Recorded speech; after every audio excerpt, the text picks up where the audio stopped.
नमस्कार, आप सभी का हमारे YouTube चैनल पर स्वागत है। तो अगर आप लोग कक्षा 12 इंग्लिश के स्टूडेंट हैं और 2023 में बोर्ड परीक्षा देने वाले हैं तो आज की ये वीडियो आप सभी लोगों के लिए बहुत ज़्यादा महत्वपूर्ण होने वाली है, क्योंकि आज के इस वीडियो में हम लोग क्लास 12 इंग्लिश में जो आपका प्रोज सेक्शन होता है उसमें से आपका जो सेकंड चैप्टर होता है जो आपका होता है लॉस्ट स्प्रिंग। ठीक, तो उसके जितने भी आपके महत्वपूर्ण शॉर्ट आंसर टाइप क्वेश्चन होते हैं उन सारे क्वेश्चन को आज के इस वीडियो में हम लोग करने वाले हैं। साथ में उसका सोल्यूशन भी मैं आपको कराने वाला हूँ। तो आप लोग करना कुछ नहीं, बस वीडियो को लाइक कर देना, चैनल को सब्सक्राइब कर देना है और वीडियो के अंत तक बने रहना सभी क्वेश्चन के आंसर को अच्छे तरीके से समझने के लिए। ठीक, तो वीडियो में आगे बढ़ने से पहले मैं आपको बताना चाहता हूं कि जो प्रोज का जो पहला चैप्टर होता है द लास्ट लेसन, उसके अगर आपने अभी तक इंपॉर्टेंट क्वेश्चन आंसर नहीं देखे, चाहे आपके शॉर्ट क्वेश्चन हो चाहे आपके लॉन्ग क्वेश्चन हो, तो आप लोग उसे जरूर जाकर के देख लेना, क्योंकि उसका पूरा जो वीडियो है वो पूरा अपलोडेड है हमारे चैनल पर। तो आप लोग जरूर जाकर के देख सकते हैं, फिर डिस्क्रिप्शन में आपको उसकी लिंक मिल जाएगी। आप लोग लिंक से जाकर के उसके चैप्टर के जितने भी आपके महत्वपूर्ण लॉन्ग आंसर होते हैं साथ में जो शॉर्ट आंसर होते हैं वो सारे को आप लोग जाकर के वहां से देख सकते हैं। ठीक, तो वीडियो को हम लोग शुरू कर देते हैं। तो वीडियो में आपको बताना चाहता हूं कि जो आपका प्रोज से जो आपका शॉर्ट आंसर आता है वो आपके बोर्ड एग्जाम के लिए 4 नंबर के लिए आता है क्वेश्चन,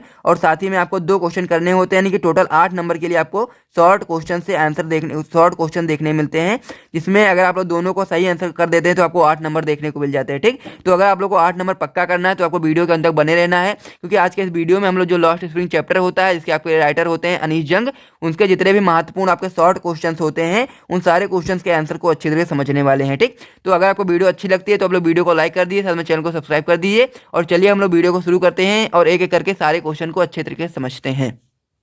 टाइप्स में हमारा जो पहला क्वेश्चन है इसमें आपसे पूछा जा रहा है कि what makes the city of Firozabad famous, यानी कि हम लोग से पूछा जा रहा है कि जो फिरोजाबाद शहर है उसको क्या प्रसिद्ध बनाता है। ठीक, तो इसका आंसर आप लोग इस प्रकार से बताएंगे। आंसर लिखिए, आप लोग लिखना स्टार्ट करेंगे कि Firozabad is famous for glass blowing industry, यानी कि फिरोजाबाद जो है आपका कांच बनाने के उद्योग के लिए प्रसिद्ध है। आगे आप लोग बताएंगे कि every other family here is engaged in making bangles, यानी कि यहाँ का जो हर दूसरा परिवार है वो चूड़ी बनाने का कार्य करता है। ठीक, आगे इसमें आप लोग बताएंगे कि it is famous for its bangle, यानी कि यह अपनी चूड़ियों के लिए प्रसिद्ध है। ठीक, तो इस प्रकार से आप लोग जो पहला क्वेश्चन होता है इसका आंसर आप लोग बता सकते हैं। तो जल्दी से आप लोग इसे अपनी कॉपी में नोट कर लीजिए, फिर हम लोग अगले क्वेश्चन की ओर बढ़ते हैं, फिर अगले क्वेश्चन को भी अच्छे तरीके से समझते हैं। तो इसमें अब हमारा दूसरा क्वेश्चन है जो आपका होता है what explanation does the author offer for the children not wearing footwear. ठीक, तो क्वेश्चन क्या कह रहा है आपसे, क्वेश्चन कह रहा है जूते ना पहनने वाले बच्चों के लिए लेखक क्या व्याख्या प्रस्तुत करता है। ठीक,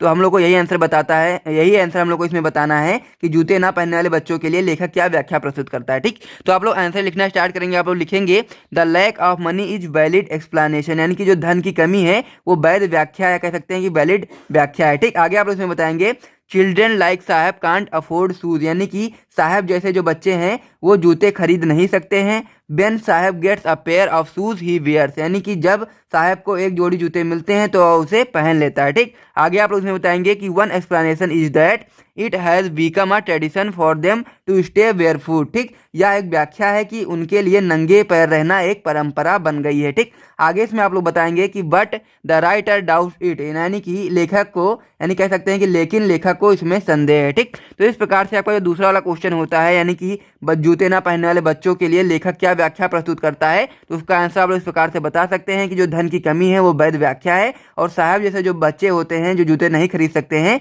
वो उनको जब क्या होता है, जब एक जोड़ी जूता मिलता है तो उसे पहन लेते हैं, लेकिन इसमें एक यह भी व्याख्या है कि उनके लिए नंगे पैर रहना एक परंपरा बन गई है, लेकिन लेखक को इसमें संदेह है। ठीक, तो इस प्रकार से आप लोग इसका आंसर बता सकते हैं। बहुत ही सिंपल सा क्वेश्चन था, तो इसका आंसर आप लोग जल्दी से नोट कर लीजिए, फिर हम लोग अगले क्वेश्चन की ओर बढ़ते हैं।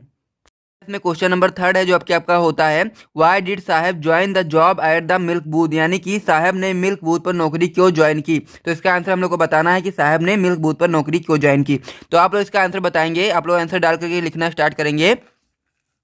साहब join the job eight milk booth, यानी कि साहब ने मिल्क बूथ पर नौकरी ज्वाइन की बिकॉज, क्योंकि he got their money and all his meals, क्योंकि उन्हें वहाँ पैसा और अपना सारा खाना मिल जाता था। ठीक, तो इस प्रकार से आप लोग इसका आंसर बताएंगे कि साहब join the job eight milk booth because he got their money and all his meals, यानी कि साहब ने मिल्क बूथ पर नौकरी ज्वाइन की क्योंकि उसे वहाँ पैसा तो मिलता ही था, साथ में उसको अपना सारा खाना भी मिल जाता था। आगे आप लोग इसमें बताएंगे कि he was paid 800 rupees for his service, और उसको वहाँ पर काम करने के लिए 800 रुपये का भुगतान भी किया गया था, यानी कि 800 रुपये उसको दिया भी गया था। ठीक, तो इस प्रकार से आप लोग समझ सकते हैं कि इसका आंसर आप लोग इस प्रकार से बताएंगे। आपसे क्वेश्चन कर रहा है कि साहब ने मिल्क बूथ पर नौकरी ज्वाइन क्यों की, तो आप लोग बताएंगे कि साहब ने मिल्क बूथ पर नौकरी ज्वाइन की क्योंकि उसे वहाँ पर पैसा मिलता था, साथ में उसको अपना सारा खाना भी मिल जाता था और उसे वहाँ काम करने के लिए 800 रुपये भी दिए गए थे। ठीक, तो इस प्रकार से आपका क्वेश्चन नंबर जो थर्ड होता है पूरे कंप्लीट हो चुका है, तो इसे आप लोग जल्दी से नोट कर लीजिए। फिर हम लोग अपने अगले क्वेश्चन की ओर बढ़ते हैं।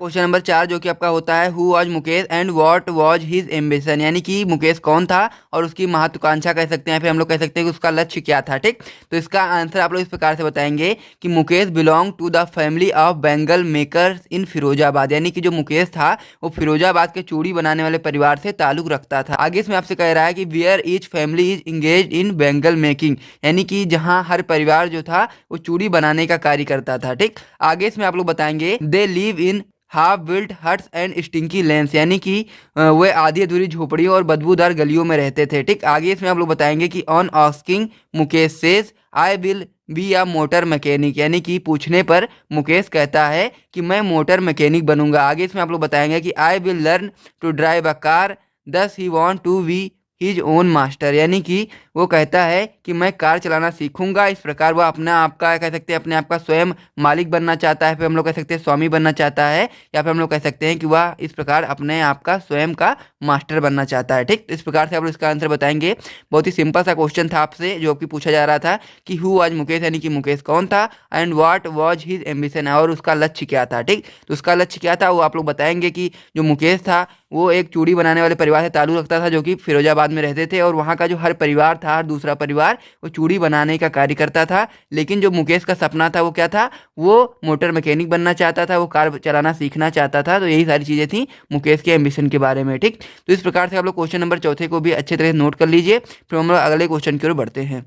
क्वेश्चन नंबर 5 है जो आपका होता है, what was the meaning of garbage for children, यानी कि बच्चों के लिए कचरे का क्या मतलब था। तो हम लोग को यही चीज़ बतानी है इस क्वेश्चन में कि बच्चों के लिए कचरे का क्या मतलब था। तो उसका आंसर आप लोग इस प्रकार से बताएंगे। आंसर लिख करके आप लिखना स्टार्ट करेंगे कि small children look for something valuable in heaps of garbage, यानी कि जो छोटे बच्चे थे वो कचरे के ढेर में कुछ मूल्यवान खोजते हैं।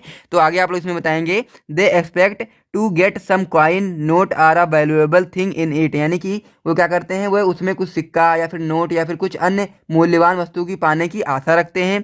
आगे आप लोग इसमें बताएंगे कि sometimes they find just 1 rupee or at times even a 10 rupees note, यानी कि कभी कभी क्या होता है उन्हें 1 रुपये का सिक्का मिल जाता है, तो कभी कभी उन्हें कह सकते हैं कि 10 रुपये का नोट भी मिल जाता है। ठीक, तो आगे आप लोग इसमें बताएंगे कि this gives them a hope to find more 10, यानी कि आप लोग बताएंगे कि इससे उन्हें क्या होता है और अधिक खोजने की आशा मिलती है और अधिक उसे कचरे के ढेर में खोजते हैं ताकि उन्हें क्या हो कि सिक्के मिल जाएं, कभी कभी नोट मिल जाता है। इससे क्या होता है कि उनको और अधिक प्रोत्साहन मिलता है कि वो उसमें और खोजें। ठीक, आगे इसमें आप लोग बताएंगे 10 for children garbage is source of wonder, यानी कि इस प्रकार बच्चों के लिए जो कचरा है वो आश्चर्य का स्रोत है। ठीक, तो इस प्रकार से आप लोग इसका आंसर बता सकते हैं। तो क्वेश्चन में आपसे क्या पूछा गया था, क्वेश्चन में पूछा गया था कि बच्चों के लिए कचरे का क्या मतलब था। तो आप लोग बताएंगे कि जो बच्चों के लिए कचरे का जो मतलब था वो इसी प्रकार से आप लोग बता सकते हैं कि जो छोटे बच्चे होते हैं वो कचरे के ढेर में मूल्यवान चीज़ों को खोजते हैं और उन्हें कभी कभी क्या होता है 1 रुपये का सिक्का मिल जाता है, तो कभी कभी उन्हें 10 रुपये का नोट भी मिल जाता है। तो इस प्रकार से उन्हें और भी आशा मिलती है कचरे के ढेर में मूल्यवान चीज़ों को खोजने की, और जब वो उन्हें खोजते हैं तो उन्हें आश्चर्य के रूप में लगता है। ठीक, तो इस प्रकार से आप लोग इसका आंसर बता सकते हैं। तो इसे आप लोग जल्दी से अपनी कॉपी में नोट कर लीजिए। फिर हम लोग अगले क्वेश्चन की ओर बढ़ते हैं और उसके साथ ही आपका ये चैप्टर पूरी तरह समाप्त हो जाएगा। शॉर्ट आंसर जितने भी होते हैं वो पूरी तरह समाप्त हो जाएंगे। फिर हम लोग नेक्स्ट वीडियो में जितने भी आपके महत्वपूर्ण लॉन्ग क्वेश्चंस होते हैं चैप्टर से उनको समझेंगे। ठीक, तो इसे आप लोग जल्दी से नोट कर लीजिए। फिर हम लोग अगले क्वेश्चन की ओर बढ़ते हैं।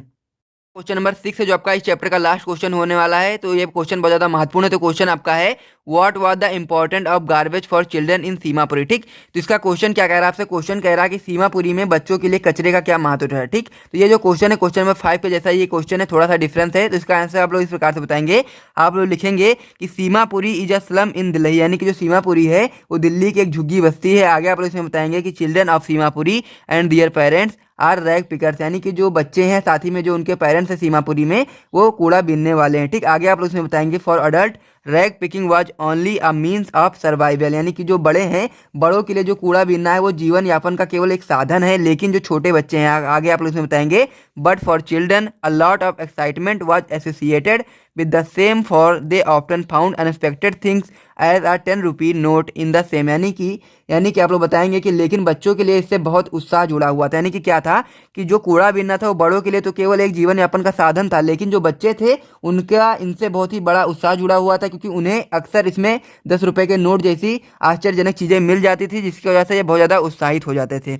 आगे आप लोग बताएंगे कि there was always a hope of coming across unexpected surprises and so garbage were wrapped in wonder for them, यानी कि आप लोग इसमें बताएंगे कि हमेशा आश्चर्य मिलने की आशा थी। यानी कि उन लोग क्या था कि वो हमेशा यही सोचते थे कि जब वो कूड़ा बीनने जाएंगे तो उनको क्या होगा कि उसमें 10 रुपए के नोट या फिर कॉइन्स वगैरह कुछ आश्चर्यजनक चीज़ें मिल जाएंगी, और इसी आशा, ऐसी ही आशा उनके मन में थी। ठीक, आगे आप लोग इसमें बताएंगे कि and so garbage were wrapped in wonder for them, यानी इसलिए कचरा उनके लिए आश्चर्य में लिपटा हुआ था। यानी कि आप लोग इसमें बता सकते हैं कि so garbage was wrapped in wonder for them, यानी कि इसलिए कचरा जो था उनके लिए आश्चर्य में लिपटा हुआ था। ठीक, तो इस प्रकार से आपका जो क्वेश्चन नंबर 6 था ये भी पूरी तरह कंप्लीट हो चुका है। तो इस प्रकार से जो आपका चैप्टर था द लास्ट स्प्रिंग, इसमें जितने भी आपके महत्वपूर्ण शॉर्ट आंसर टाइप क्वेश्चन होते हैं, जितने भी सबसे ज़्यादा महत्वपूर्ण होते हैं, उन सारे प्रश्नों को मैंने करा दिया। अगर आपने इसे अच्छे तरह तैयार कर लिया, अगर इस चैप्टर से आप क्वेश्चन आते हैं तो आपको यहाँ से 4 नंबर पूरी तरह पक्के हो जाएंगे। तो अब हम लोग नेक्स्ट वीडियो में क्या करने वाले हैं, हम लोग नेक्स्ट वीडियो में लॉन्ग आंसर टाइप क्वेश्चन तो करने वाले हैं। चैप्टर से जितने भी आपके महत्वपूर्ण लॉन्ग आंसर टाइप क्वेश्चन होते हैं वो हम नेक्स्ट वीडियो में करने वाले हैं, जो आपकी बोर्ड एग्जाम में 7 नंबर के लिए आता है। यानी कि जो नेक्स्ट वीडियो होने वाली बहुत ज़्यादा महत्वपूर्ण होने वाली है, तो आप लोग को उस वीडियो को भी देखना है। और ये वीडियो अगर आपको अच्छी लगी है तो वीडियो को लाइक कर दीजिए, साथ में चैनल को भी सब्सक्राइब कर दीजिए। मिलते हैं नेक्स्ट वीडियो में, तब तक के लिए जय हिंद।